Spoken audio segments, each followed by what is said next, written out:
اور اس کی طرف منہ کر کے نماز بھی ادا کرو۔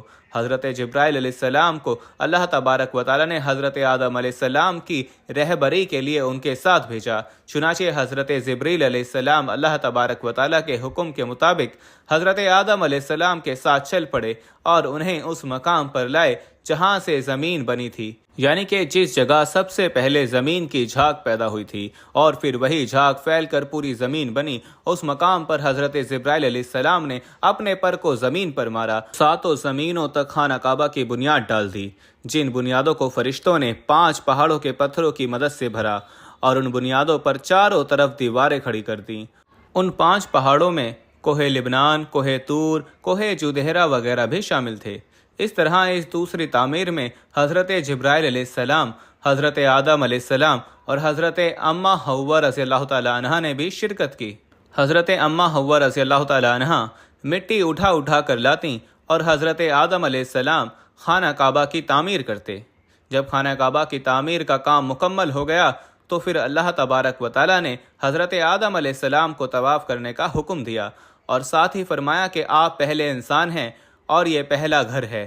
پھر حضرت آدم علیہ السلام خانہ کعبہ کی طرف منہ کر کے نماز ادا کیا کرتے اور اللہ تبارک و تعالیٰ کی عبادت میں مشغول رہا کرتے۔ خانہ کعبہ کی تیسری تعمیر۔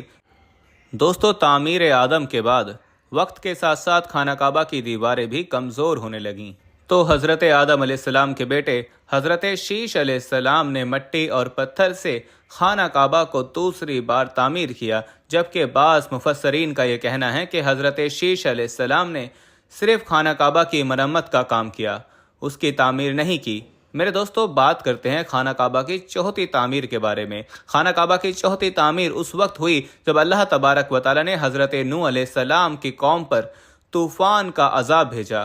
طوفان نوح میں خانہ کعبہ کی عمارت غائب ہو گئیں اور بعض روایت کے مطابق خانہ کعبہ کی عمارت کو اٹھا لیا گیا اور یہ جگہ صرف ایک اونچے اور لال ٹیلے کی طرح رہ گئی تھی۔ اس طوفان کے بعد جب حضرت ابراہیم علیہ السلام اس دنیا میں تشریف لائے تو اللہ تبارک و تعالیٰ نے حضرت ابراہیم علیہ السلام کو خانہ کعبہ کی تعمیر کرنے کا حکم دیا۔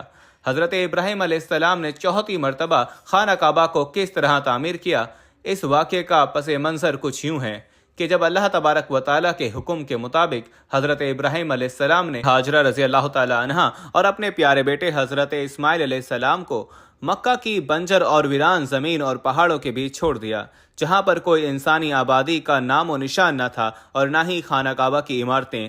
خانہ کعبہ کی جگہ بس ایک لال رنگ کا ٹیلا تھا۔ اس وقت حضرت ابراہیم علیہ السلام نے اپنی بیوی اور اپنے بچے کو چھوڑ کر اللہ تبارک و تعالیٰ کے حکم کے مطابق مکہ کی طرف پہلا سفر کیا۔ اس کے بعد جب دوسری دفعہ حضرت ابراہیم علیہ السلام اپنے خاندان سے ملنے کے لیے فلسطین سے مکہ آئے تو تب حضرت اسماعیل علیہ السلام کی قربانی کا واقعہ پیش آیا، اور تیسری بار جب حضرت ابراہیم علیہ السلام مکہ میں تشریف لائے تو حضرت اسماعیل علیہ السلام کی شادی ہوئی اور اس وقت حضرت ہاجرہ رضی اللہ تعالی عنہا کا انتقال ہو چکا تھا۔ چوتھی مرتبہ جب حضرت ابراہیم علیہ السلام مکہ میں تشریف لائے تو آپ کی ملاقات آپ کے بیٹے حضرت اسماعیل علیہ السلام سے نہ ہوئی۔ پھر پانچویں مرتبہ جب حضرت ابراہیم علیہ السلام مکہ میں تشریف لائے تو اس وقت اللہ تبارک و تعالیٰ نے حضرت ابراہیم علیہ السلام کو بیت اللہ کی تعمیر کرنے کا حکم دیا۔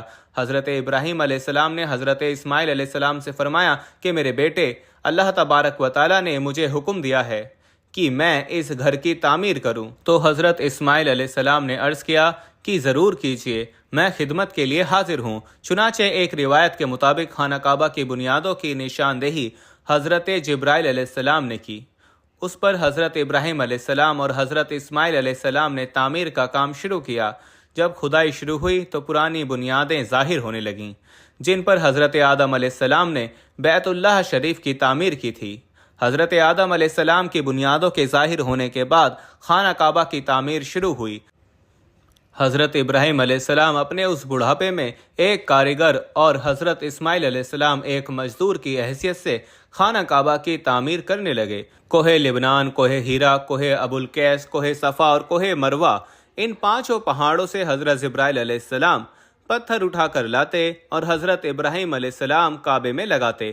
پھر حضرت جبرائیل علیہ السلام کی نشاندہی سے جبل ابل کویس کے کنویں سے 2 پتھر ملے۔ حضرت ابراہیم علیہ السلام ان پتھروں کو اٹھا کر لائے۔ ان میں سے ایک پتھر حجر اسود تھا اور دوسرا پتھر مقام ابراہیم کے نام سے مشہور ہوا۔ میرے دوستو، مقام ابراہیم وہ مشہور پتھر ہے جس پر کھڑے ہو کر حضرت ابراہیم علیہ السلام نے کعبہ کی دیواریں بلند کیں۔ جیسے جیسے خانہ کعبہ کی دیواریں بلند ہوتی جاتی ویسے ویسے یہ پتھر بھی ہوا میں بلند ہوتا جاتا۔ میرے دوستو، نبی کریم صلی اللہ تعالیٰ علیہ وسلم نے ارشاد فرمایا کہ حجر اسود جب جنت سے اتارا گیا تو دودھ سے بھی زیادہ سفید تھا، پھر انسانوں کے گناہوں نے اسے کالا کر دیا۔ اور ایک اور روایت کے مطابق نبی کریم صلی اللہ تعالیٰ علیہ وسلم نے ارشاد فرمایا، حجر اسود اور مقام ابراہیم جنت کے یاقوتوں میں سے 2 یاقوت ہیں۔ اللہ تبارک و تعالیٰ نے ان کے نور کی روشنی کو بجھا دیا۔ اگر اللہ تبارک و تعالیٰ ان کی نور کی روشنی کو نہ بجھاتا تو یہ مشرق سے مغرب تک سب کو روشن کر دیتے۔ خانہ کعبہ کی 5ویں اور 6ٹھی تعمیر۔ خانہ کعبہ کو 5ویں بار قوم عمالقہ اور 6ٹھی مرتبہ قبیلہ جرہم نے تعمیر کیا۔ قبیلہ جرہم میں سے جس شخص نے یہ کام کیا اس کا نام حرش بن مداد اصغر تھا۔ خانہ کعبہ کی 7ویں تعمیر میں خانہ کعبہ کی 7ویں تعمیر کرنے والے نبی آخر الزماں حضرت محمد مصطفیٰ صلی اللہ تعالیٰ علیہ وسلم کے پاک نسب میں سے ایک بزرگ ہیں جن کا نام حضرت کوثہ بن کلاف تھا۔ انہوں نے خانہ کعبہ کی اسرائے نو تعمیر کی اور ایک بے مثال پختہ عمارت تعمیر کرائی۔ میرے دوستو، خانہ کعبہ کی 8ویں تعمیر کی ضرورت اس وقت پڑی جب قبیلہ قریش کی سرداری کے دور میں ایک زبردست سیلاب آیا جس سے خانہ کعبہ کی دیواریں بے حد کمزور ہو گئیں۔ تو متفقہ فیصلے کے تحت خانہ کعبہ کو قبیلہ قریش نے دوبارہ سے تعمیر کروایا، جس تعمیر میں نبی آخر الزماں حضرت مصطفیٰ صلی اللہ تعالیٰ علیہ وسلم کی ذات اقدس نے بھی شرکت فرمائی۔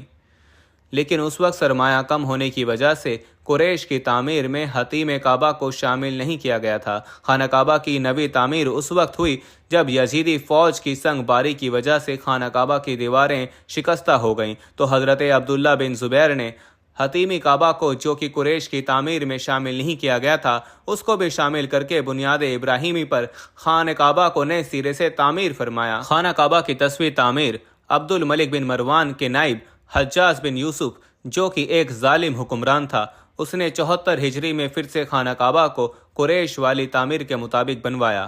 اس کے دور کے بعد جب خلیفہ ہارون مسند پر بیٹھا تو اس نے خانہ کعبہ کو منہدم کرنے کا فیصلہ کیا اور حضرت عبداللہ بن زبیر کی تعمیر کے مطابق خانہ کعبہ کو تعمیر کرنا چاہا، لیکن امام ابو یوسف نے یہ کہہ کر اسے روک دیا کہ اگر یہی طریقہ کار رہا تو پھر ہر آنے والا حکمران اپنے شہرت کے لیے خانہ کعبہ کو گرا کر نئی تعمیر کروایا کرے گا اور اس طرح لوگوں کے دلوں میں اس گھر کی عظمت کم ہوتی جائے گی۔ پھر 1040 ہجری میں سلطنت عثمانیہ کے سلطان مراد بن احمد خان شاہی قسطنطنیہ نے حجر اسود والے رکن کے علاوہ ساری عمارت کی بنیاد کو بنیاد حجاز کے موافق تعمیر کروایا۔ اس تعمیر کا کام 6 ماہ کے اندر مکمل ہوا۔ اس نے خانہ کعبہ کے اندر سنگ مرمر کا پتھر لگوایا اور نہایت ہی خوبصورت چھت بنوائی اور باہر کی دیواریں سنگ خارا سے چورا میں چنی گئیں اور نہایت ہی نفیس اور روشنی سیاہ رنگ کا پردہ خانہ کعبہ پر ڈال دیا جس پر کلمہ طیبہ تحریر تھا اور سنہری لفظوں میں سلطان کا نام بھی لکھا ہوا تھا۔ اس طرح سلطنت عثمانیہ کی تعمیر کے بعد شاہ فہد بن عبد العزیز نے سن 1417 کو بیت اللہ شریف کی تجدید کا کام شروع کیا، لہٰذا اس طرح خانہ کعبہ کی موجودہ عمارت کم و بیش 404 سال پرانی ہے، کیونکہ یہ عمارت 1040 ہجری میں بنی اور اب 1444 ہجری ہے۔ اللہ تبارک و تعالیٰ سے دعا ہے کہ اللہ تبارک و تعالیٰ اپنے بیت اللہ شریف کے بار بار زیارت نصیب فرمائیں اور حج بیت اللہ کی سعادت نصیب فرمائیں، آمین یا رب العالمین۔ تو میرے دوستو، ہم یہ امید کرتے ہیں کہ آپ یہ جان گئے ہوں گے کہ خانہ کعبہ کی جگہ پہلے کیا تھا۔